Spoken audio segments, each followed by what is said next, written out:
Alright, everybody. It's been a while. Got a little bit of an update. Engine and transmission are finally completely in. My torque converter showed up.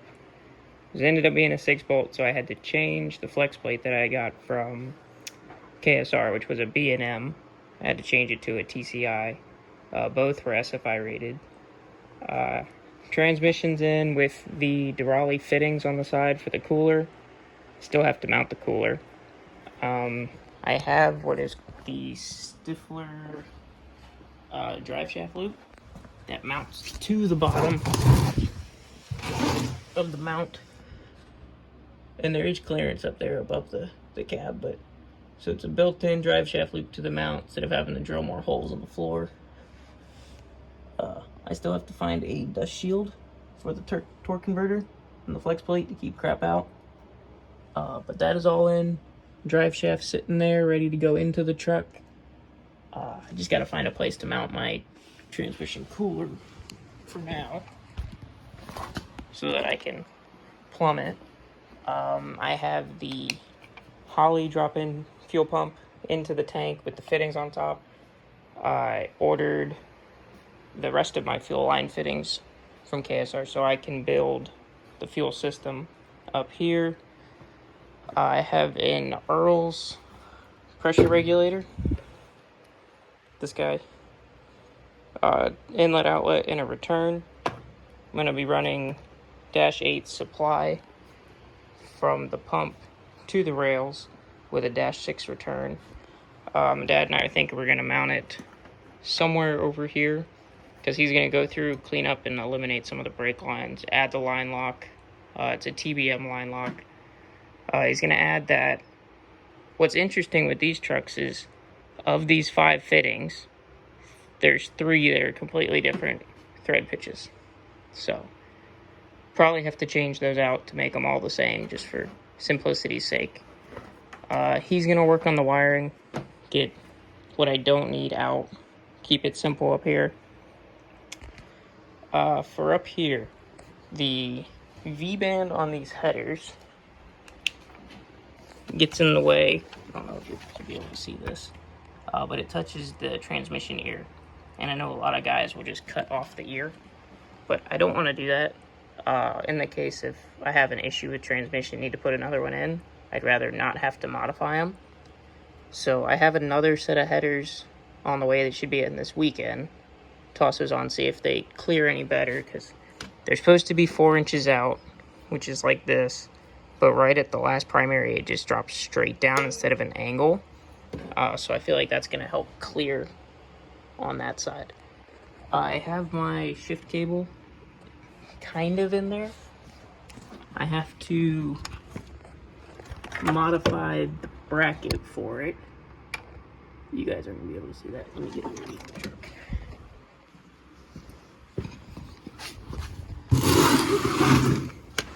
So what I did was I took the stock shift cable bracket that mounts at the back of the 4L80s, right around the connector, bent it up, drilled another hole so I could mount it with the same bolt for the neutral safety switch.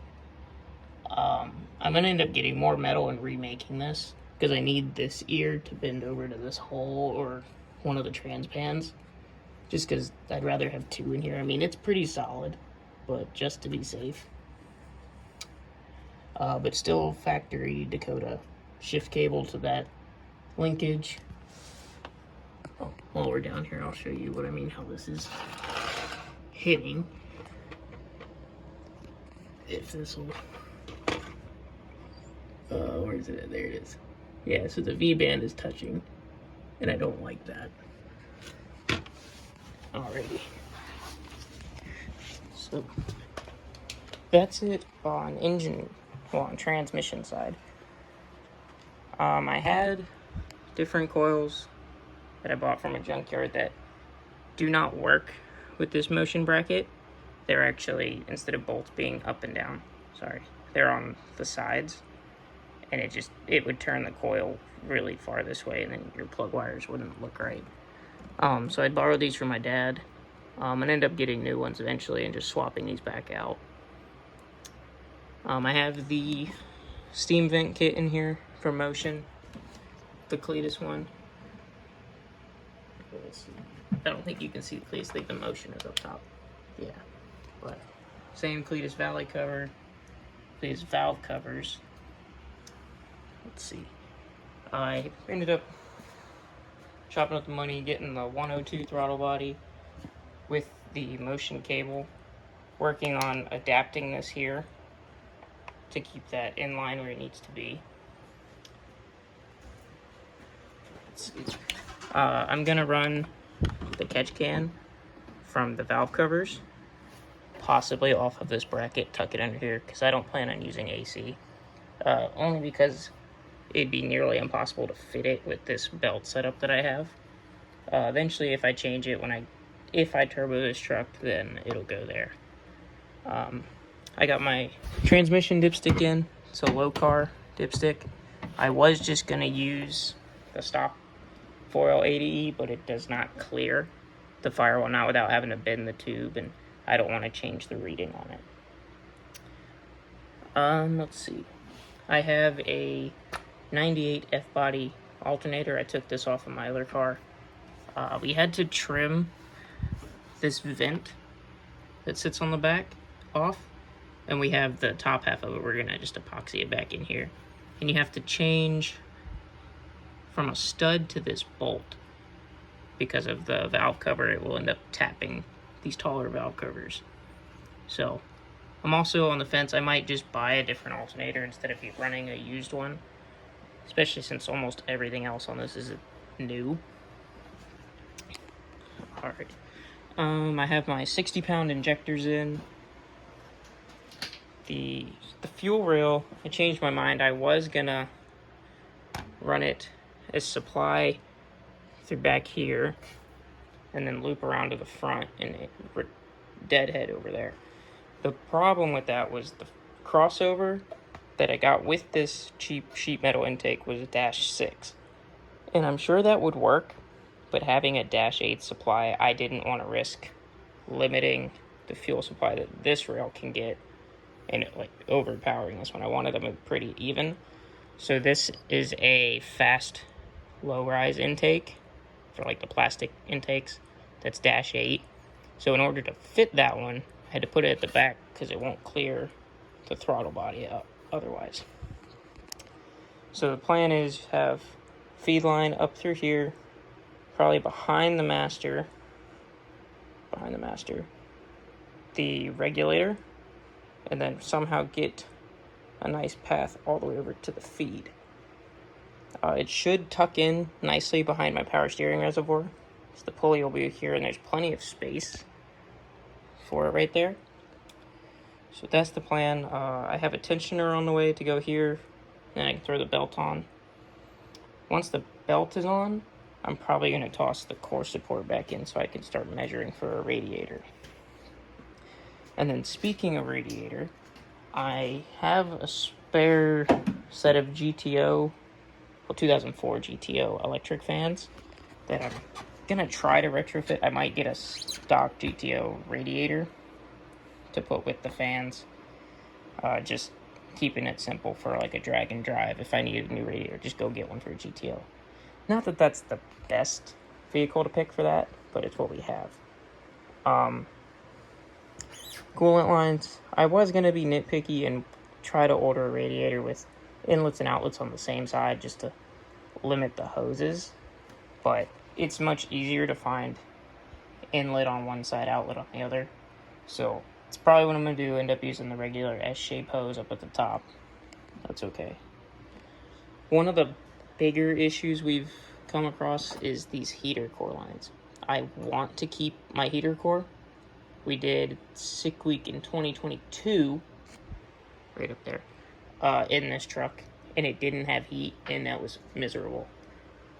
So, the problem is, inlet and outlet for heater core are on the passenger side. Well, the heater lines from the water pump.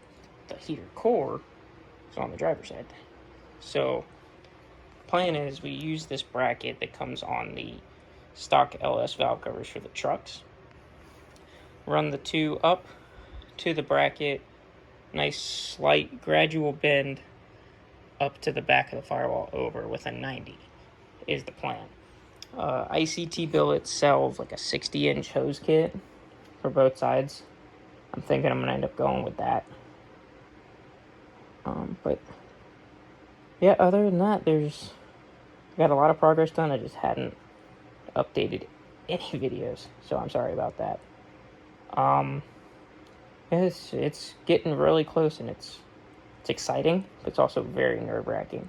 I still need to pull this block plug here and prime some oil into the oil pump before I even try to crank it. Just help get some oil in there. And then I'll be able to slap all the Terminator stuff on, get it ready to go. I did put my starter in. I have a little Power Master mini starter in here. It's very hard to see. Let me grab the flashlight real quick. Yeah, there it is. And it's got plenty of clearance on these headers. So, yeah, and this header, it's actually interesting. You can see right up above the starter, it like barely touches the block. Which is interesting because these were made for an S10. And I know they're supposed to be tight headers. I just don't think they're actually supposed to touch the block. But when my other ones come in, if they fit better, we'll use those, or we'll mix and match, or however. I don't really want to mix and match because these are V-band and my other ones are 3-bolt flanges. But it is what it is. Throttle cable. So Motion's cable does not say for Chrysler. It's Ford and GM. And I believe this is the 48-inch.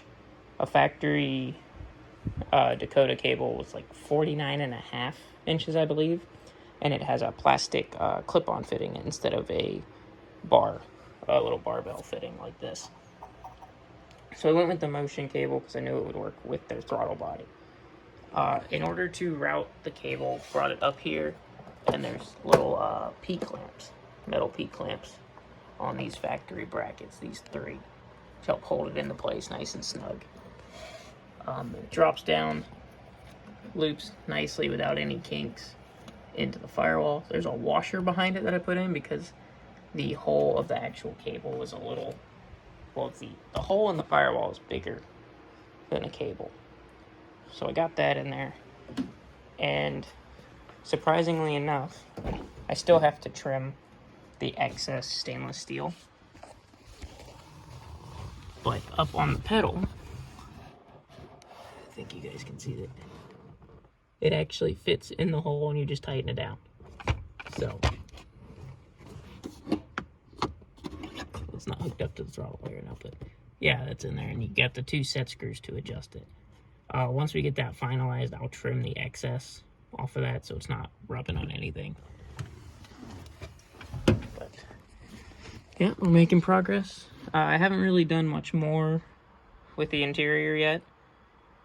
One addition. So this came with the Locar dipstick.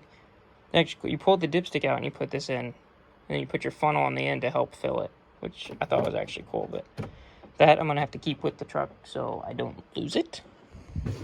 But yeah, I'm still making progress. I still gotta get a new window motor and regulator for the passenger side because it was starting to get slow. Put that back together.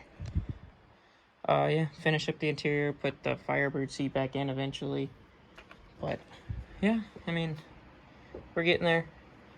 Sorry for the late upload, but I'm gonna try to get better at this. Yeah, I think that's it. Thank you guys for watching.